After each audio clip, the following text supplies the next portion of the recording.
Whenever you have sex, you bring all of your stories with you. Some of them positive, like I'm a great kisser, I'm totally lovable, and some of them are negative. There's no good men, I'm too fat, I'm too skinny, I'm a creep, there's something wrong with me.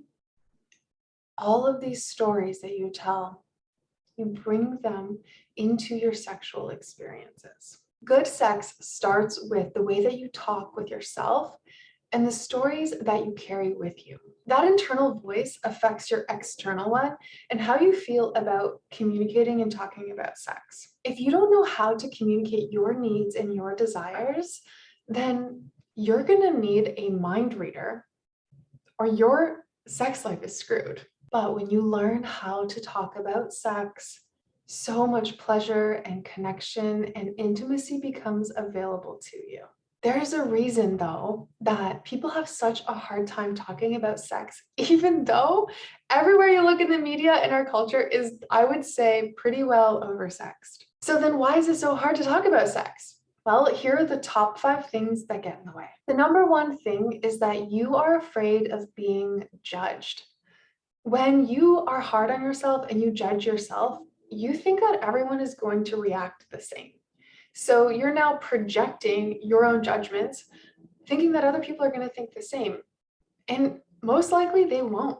In the end, when you are afraid of being judged, you end up just withholding what it is that you really want, thinking that it's not really worth it to communicate your desires. The result is that you end up filtering your desires and what you want, feeling like it's probably not even worth it to say out loud. But the reality is, if you're with the right person, then showing some vulnerability and sharing your desires and even your fears is actually going to bring you closer. It's going to lead to an authentic relationship, which is absolutely going to lead to more satisfying sex. Number 2 is that you are insecure. This is where you have to discern whether the insecurity is just the dialogue in your head or if your relationship is actually not a safe container. Most of the time, it's in your head, but it is really important to objectively look at the relationship, because if you don't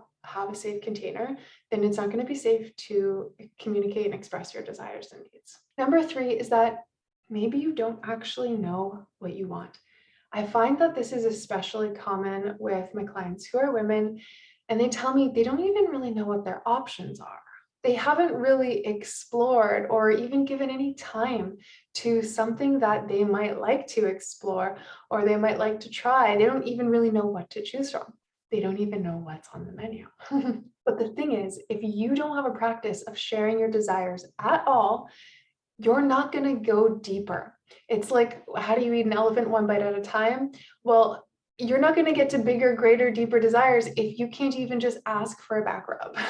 If you don't have a relationship with your pleasure and your desire on your own before you even get into partnership or sharing it with anyone else, then you will probably continue to stay feeling stuck and in sexual confusion and dissatisfaction. Check out my other video about liberating your sexual energy and how it will awaken you to your pleasure, your desires, and it'll even give you greater clarity on your direction in life. Number 4 is all about rejection. I like to say that rejection is nature's natural filter to keep out of your life anything that's really not a fit for you.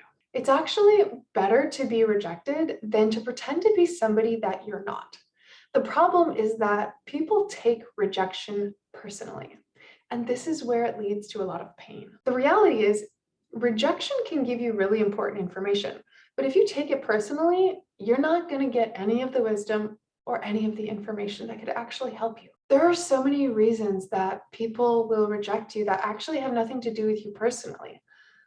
It's almost always some kind of form of self-care, and it's about the other person and their boundaries. When someone says no, it's something that they need for themselves at that specific time. Learning to hear rejection and not feel hurt is a skill that we need to master, especially in the sexual realm. Because if you spend your whole life hiding from rejection, you will never get what you truly need. You have to actually ask before you get a yes. I love when I hear stories from people like the one that always stands out the most is like when Tim Ferriss would put all of his book publishing rejection letters all together, and he knew everyone he got was getting him closer to a yes.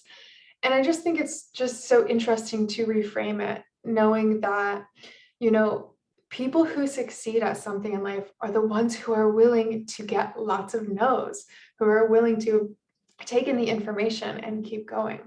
And also, rejection could just be saying, hey, we're not a match. And it's better to know that at the beginning than pretend to be somebody you're not and then get into a relationship or a connection with all of these false masks and just not really being able to be yourself. The last one is all about doing the things that you think you're supposed to do, all of the things that you think you should do. This absolutely will ruin your sex life if you are constantly shoulding on yourself. It's one of my favorite things to say. Stop shoulding on yourself, okay? It's just not going to get you anywhere good. As a society, I have to say our sexual education for people, young people, but all ages, really sucks. You know, the idea is like intercourse is the main event, despite the fact that foreplay is what usually gets women off, or that sex ends when a man ejaculates. This is basically what we learned in sex ed, and it's constantly reinforced in movies and in the media. But the reality is there's so much more available to us in terms of connection, intimacy, and sexual fulfillment when we come to know who we are as individuals in our own unique sexual expression. So obviously this is a loaded topic. And the thing about it is that because it's so taboo to talk about sex, most of this stuff gets stored deep in the subconscious mind where nobody really wants to look at it. But guess what? It gets in the way of your life anyways. The good news is that you can change these stories. And I have a really unique way of helping people to do that. If you're interested in learning how to connect to your desires, your pleasure, deeper intimacy, and liberate your sexual energy, then I want to invite you to my workshop, Orgasmic Existence. In this 2-hour workshop, you will release subconscious blocks to your sexuality, your pleasure, and your desires. You will awaken more energy, creativity, passion, and pleasure in your body. I'm so passionate about this because I think the world needs more people who are turned on by their life. And I think that people having more juicy, intimate, passionate, beautiful sexual experiences would add immeasurably to world peace. So if you'd like to experience more pleasure in the bed and in your life, then come and discover your orgasmic existence. Click the link in the description below or come to thelivingnarrative.com to sign up. My name is Sol. Thanks for tuning in, and I'll see you in the next video.